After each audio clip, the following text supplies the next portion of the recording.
যদি Donald Trump পারেন তাহলে ভারতবর্ষ পারবে। এতদিন অবধি জাতিসংঘের রেজলিউশন, হিউম্যান রাইটস কমিশন, আন্তর্জাতিক একাধিক মানবাধিকার কমিশনের চাপে ভারতবর্ষ যে সিদ্ধান্ত নেয়নি, আজকের দিনে দাঁড়িয়ে ভারতবর্ষের স্বরাষ্ট্র মন্ত্রকের পক্ষ থেকে সেই সিদ্ধান্ত নেওয়া হলো এবং কোথাও গিয়ে বুঝিয়ে দেওয়া হলো যদি পৃথিবীর অন্য প্রভাবশালী রাষ্ট্রগুলো এইভাবে অবৈধ অনুপ্রবেশকারীদের পায়ে চেন বন্ধ করে নিজেদের দেশে পাঠাতে পারে তাহলে ভারতবর্ষ পারে। এক্ষেত্রে আবেগের কোনো দাম নেই। আইন যা বলে আইন অনুযায়ী ভারতবর্ষ এবার চলবে। কোন দেশে কোন শাসক বসে আছে ভারতবর্ষ আর দেখবে না। আমাদের দেশের সম্পদ একমাত্র আমাদের দেশের মানুষরাই ব্যবহার করবে। এখন থেকে বাংলাদেশ এবং মায়ানমারের রোহিঙ্গাদের জন্য পাকাপাকিভাবে দরজা বন্ধ।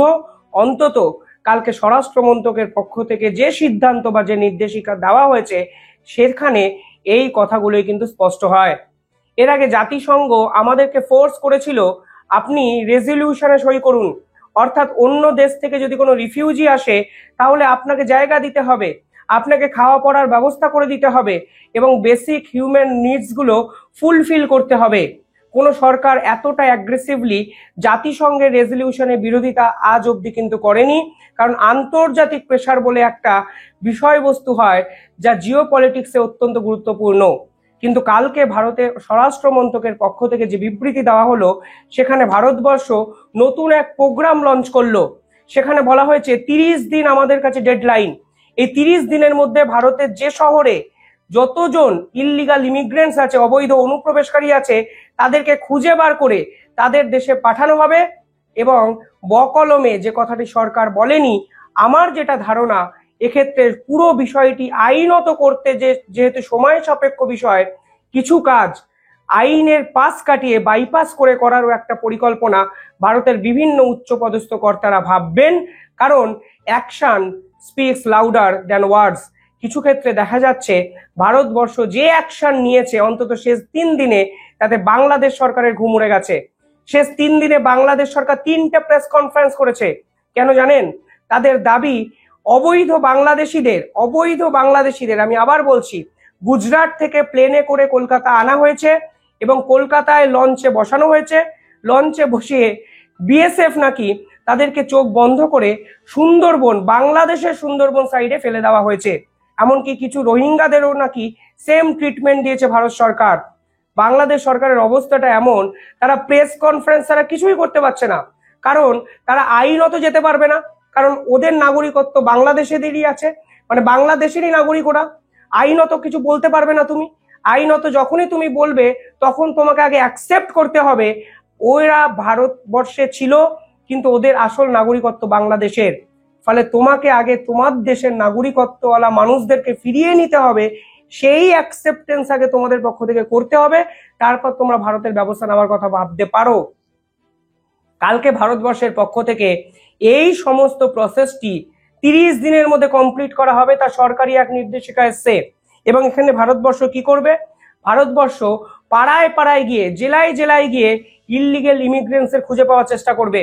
এবং সেক্ষেত্রে যদি নকল আধার কার্ড থাকে, নকল ভোটার কার্ড থাকে, তাদেরকে খুঁজে বার করে আলাদা করতে হবে এবং ভারতবর্ষ এদেরকে টেম্পোরারি ডিটেনশন ক্যাম্পে রাখবে এবং দ্রুত গতিতে এদেরকে তাদের নিজের দেশে পাঠানোর ব্যবস্থা করবে। এক্ষেত্রে যে নির্দেশিকা এসছে সেখানে বলা হচ্ছে creation of detention centre in every district, অর্থাৎ প্রত্যেকটি জেলাতে একটি করে ডিটেনশন সেন্টার হবে। তারা টেম্পোরারি বেসিসে কাজ করবে এবং সরকারের পক্ষ থেকে ডিস্ট্রিক্ট সেন্ট্রাল টাস্ক ফোর্স একটি নতুন করে তৈরি করা হচ্ছে, যাদের কাজই হবে প্রত্যেকটি বাড়িতে বাড়িতে গিয়ে ডকুমেন্ট ভেরিফিকেশন করা। এই ডকুমেন্ট ভেরিফিকেশন করার পর এদের আইডেন্টিফাই করা হবে। আইডেন্টিফাই করার পর এদেরকে নির্দিষ্ট জায়গায় রেখে ডিপোর্ট করা হবে এবং পুরো প্রসেসটি 1 মাসের মধ্যে সম্পূর্ণ করা হবে।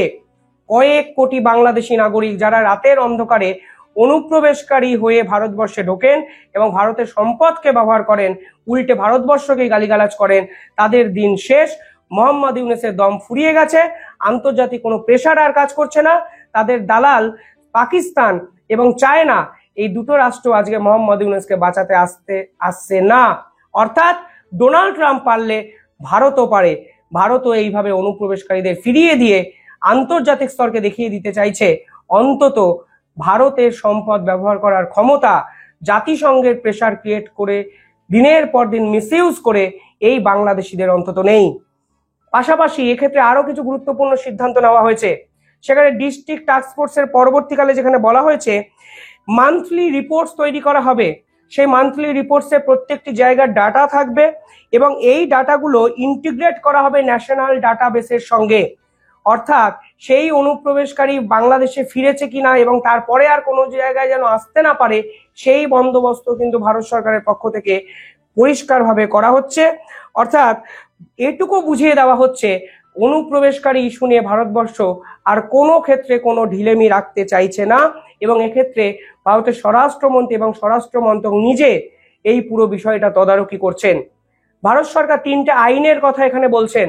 একটি হলো ফরেনার্স অ্যাক্ট 1946, 2 নম্বর হলো সিটিজেনশিপ অ্যাক্ট 1955 এবং সুপ্রিম কোর্টের একাধিক জাজমেন্ট যেখানে বলা হয়েছে ভারতবর্ষ কোনো ধর্মশালা নয় যে আপনি এলেন ভারতবর্ষকে থাকতে দিতে হবে, এই অদ্ভুত জাতিসংঘের দাবি আপনাদের মেনে ভারত সরকারকে চলতে হবে, এই জায়গায় ভারত সরকার আর নেই। সব মিলিয়ে আন্তর্জাতিক স্তরে ভারতবর্ষ কালকে অত্যন্ত গুরুত্বপূর্ণ এক পদক্ষেপ নিল, যেখানে ভারতবর্ষ বুঝিয়ে দিল ভারতবর্ষে কারা থাকবে তা ঠিক করবে ভারতই। মোহাম্মদ ইউনূসদের পক্ষ থেকে একটি ভার্সন উঠে আসছে। তারা অলরেডি দিল্লিকে একটি চিঠি লিখেছেন দুদিন আগে।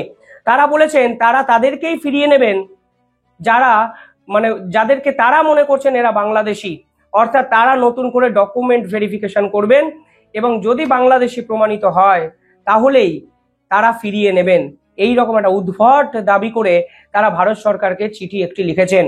এখানে যে প্রশ্নটা আসে তা হলো ভারত সরকার কেন ভারতবাসীকে বাংলাদেশে পাঠাবেন? এটা তো খুবই স্পষ্ট কথা, যাদের কাছে ডকুমেন্টস নেই, যারা বাংলাদেশি অথচ ভারতে দিনের পর দিন থাকার চেষ্টা করেছেন, তাদেরকেই তো একমাত্র বাংলাদেশে বা রোহিঙ্গাদের মায়ানমারে পাঠানো হবে। এখানে চিঠি লিখে বলা হয়েছে আমরা ফিরিয়ে নেব তাদেরকে যাদের ডকুমেন্ট আমরা বুঝবো যে আমাদের দেশে আছে। প্রথমে এতটা বাস্তব জ্ঞান শূন্য একটা সরকার যদি হয় তাহলে এই ধরনের চিঠি তারা লেখেন। দ্বিতীয়ত এই মোহাম্মদ ইউনূস সরকার এই অনুপ্রবেশকারী এই ইস্যুটাকে সম্পূর্ণভাবে অ্যাভয়েড করেছেন। তারা বারংবার দাবি করেছেন কেউ বা কারা বাংলাদেশ থেকে নাকি কখনো ভারতবর্ষে বর্ডার পেরিয়ে যাওয়ার চেষ্টাই করছেন না এবং এর জন্যই বাংলাদেশ সরকার দিনের পর দিন যে অঞ্চলে কাঁটাতার দেওয়া নেই সেই কাঁটাতার দেওয়ার বিরোধিতা কিন্তু দিনের পর দিন করেছেন। এমনকি বিজেপিকে লাগিয়ে দিয়েছেন যেন এই অঞ্চলে কাঁটাতার ভারত সরকার দিতে না পারে। এই মুহূর্তে বাংলাদেশের অবস্থাটা একটু ভাবার চেষ্টা করুন। তারা বিমস্টেক সম্মেলনে বড় বড় ডায়লগ দিয়ে এসেছিলেন। তারা বলেছিলেন মায়ানমার নাকি 2 কোটি রোহিঙ্গাকে ফিরিয়ে নেবেন। আজকের দিনে দাঁড়িয়ে আপনারা যারা বাংলাদেশ থেকে ভিডিও দেখছেন তারা কি বলতে পারবেন মায়ানমার সরকার 2 জন রোহিঙ্গাকে ফিরিয়ে নিয়েছেন? সেখানে 2 কোটি রোহিঙ্গাকে ফিরিয়ে নেওয়া হবে এই ঘোষণা স্বয়ং মোহাম্মদ ইউনূস করেছিলেন। আজকের দিনে দাঁড়িয়ে সেই রোহিঙ্গাদের খাওয়াতে হচ্ছে, পড়াতে হচ্ছে, সব বাংলাদেশ সরকারকে করতে হচ্ছে। আমেরিকা রোহিঙ্গা ফান্ড নিয়ে কি সিদ্ধান্ত নেয় সেটাই একটা বড় প্রশ্ন, কারণ আপাতত আমেরিকা প্রায় $200 মিলিয়ন সাহায্য শুধুমাত্র রোহিঙ্গা পারপাসে বাংলাদেশকে করে। কিন্তু ডোনাল্ড ট্রাম্পের জিওপলিটিক্যাল স্ট্র্যাটেজিতে পরিষ্কারভাবে বলা হয়েছে আমেরিকান ফার্স্ট, অর্থাৎ আমেরিকান ট্যাক্স পেয়ারদের টাকা তারা রোহিঙ্গাদের পিছনে কেন খরচ করবে সেটাও এই মুহূর্তে সব থেকে বড় প্রশ্ন। ফলে কালকে হতে পারে আমেরিকা সরকার টাকা দেওয়াই বন্ধ করে দিতে পারে। এমনকি এই রোহিঙ্গা সমস্যার সমাধান করার জন্য তারা মানব করিডোর চাইছেন বাংলাদেশের ভিতর থেকে, যেখানে আরাকানদের হাতে তারা অস্ত্র তুলে দেবেন এবং সেই অস্ত্র নিয়ে আরাকানরা যেন জুংটা বাহিনীর বিপক্ষে লড়তে পারে। মায়ানমারের সেই জুংটা বাহিনী যারা আবার পিছন থেকে চাইনিজ অস্ত্র এবং ফান্ডিং এ বলিয়ান, অর্থাৎ বাংলাদেশকে কাজে লাগিয়ে আরাকানদের মদত করতে চাইছে আমেরিকা। সেই আরাকানরা যুদ্ধ করবে জুংটা বাহিনীর বিপক্ষে, মাঝখানে বলির পাঠা হয়ে যাবে বাংলাদেশ। শুধুমাত্র রোহিঙ্গা তাস খেলে এখানে আন্তর্জাতিক সংগঠনগুলো বাংলাদেশের সঙ্গে খেলে চলে গেল, তা মোহাম্মদ ইউনূস বুঝতে পারলেন না। মোহাম্মদ ইউনূস ভাবলেন আমেরিকা তো টাকা দিচ্ছে রোহিঙ্গাদের জন্য, রোহিঙ্গারা থাকুক না, আরাকানরাও থাকুক। আর আলটিমেটলি পাকিস্তানকে যেভাবে IMF এর ঋণের ফাঁদে আমেরিকা নিজেদের গোগ্রাসে গিলে নিয়েছে, বাংলাদেশকে নিয়েও আমেরিকা এবং চীন ঠিক একইভাবে টানাটানি করছে, তা বাংলাদেশ সরকার বুঝতেই পারছেন না। আর এর মধ্যে ভারতবর্ষ বুঝিয়ে দিয়েছে মোহাম্মদ ইউনূস সরকারকে তোমরা যা বলো আসলে আমাদের কাছে সবটাই মূল্যহীন, ভ্যালুলেস। তোমাদের চিঠির না দাম আছে, তোমাদের কথার দাম আমাদের কাছে আছে, আর তোমাদের অ্যাকশনের দামও তো আমাদের কাছে নেই। ভারত বয়কটের কথা বলেছিলে, আজ ভারত তোমাদেরকে বয়কট করে দিয়েছে, ভারত তোমাদের ব্যবসা বাণিজ্য বন্ধ করে দিয়েছে। তোমরা সেভেন সিস্টার্সকে চীনকে ডেকে আনলে, আমরা 23,000 কোটি টাকার নতুন প্রজেক্ট লঞ্চ করে বলে দিলাম আসলে তোমরা যাকেই ডাকো আমাদের যায় আসে না, কারণ আমরা পরিবর্তিত রুট ম্যাপ তৈরি করে নিয়েছি, যেখানে বাংলাদেশ সমস্যায় পড়বে, কারণ ভারতবর্ষের এই রুট ম্যাপে বাংলাদেশকে 3 দিক থেকে ঘেরা হচ্ছে, যা তোমাদের মাথা ব্যথার কারণ। আর কত ধাক্কা খাবেন মোহাম্মদ ইউনূস? ক্ষমতা আছে যে 700 কোটি ডলারের সম্পদ ভারত থেকে প্রতি বছর নিয়ে যান, প্রতি বছর যেখানে চাল ডাল ডিম দুধ আমদানি করেন প্রতিদিন ভারত থেকে, এই সমস্ত কিছু বন্ধ করে দেওয়ার ক্ষমতা নেই। কারণ যেদিন আপনি ভারতের বিপক্ষে সিদ্ধান্ত নেবেন, ভারত পাল্টা চালে এমন ভাবে আপনাকে শুয়ে দেবে, আপনি উঠে দাঁড়ানোর ক্ষমতাটুকু দেখাতে পারবেন না। 30 দিনের মধ্যে কয়েক কোটি বাংলাদেশি গিয়ে পৌঁছাচ্ছে বাংলাদেশে। কোথায় থাকতে দেবেন? কি খাওয়াবেন? আমেরিকা কি আর ফান্ডিং করবে আপনাদের? কে আপনাকে সাহায্য করবে? এটাই এখন সব থেকে বড় প্রশ্ন। মেরুদণ্ড ভেঙে গেছে, সেনাপ্রধান নেই, বাংলাদেশের কোনো রাজনৈতিক দল আপনার পাশে নেই। রোহিঙ্গার পরে নতুন সমস্যা বাংলাদেশি অনুপ্রবেশকারী। মোহাম্মদ ইউনূস তৈরি হন, ভারতের বিপক্ষে লড়াই করা যে কতটা কঠিন এবার আপনি প্রমাণ পাবেন। বাঁচানোর জন্য পাকিস্তান আর চীনও কিন্তু প্রকাশ্যে এগিয়ে আসবে না, কারণ ইললিগাল ইমিগ্রেন্টসদের জায়গা অন্তত চীনও কিন্তু সে অর্থে দেয় না। সমস্যার সমাধান কিভাবে করবেন প্রশ্ন তো থেকেই যায়। নিঃসন্দেহে ভারতের মাস্টার স্ট্রোক, যে মাস্টার স্ট্রোকে মোহাম্মদ ইউনূস ঘায়েল, কিভাবে উঠে দাঁড়ান সেই প্রশ্নই এখন আন্তর্জাতিক স্তরে ঘুরতে শুরু করেছে। অনেক আপডেট আসবে, আপডেটেড ভিডিও আমি বানাবো, দেখতে থাকুন দ্য ইন্ডিপেন্ডেন্ট বেঙ্গল। ধন্যবাদ।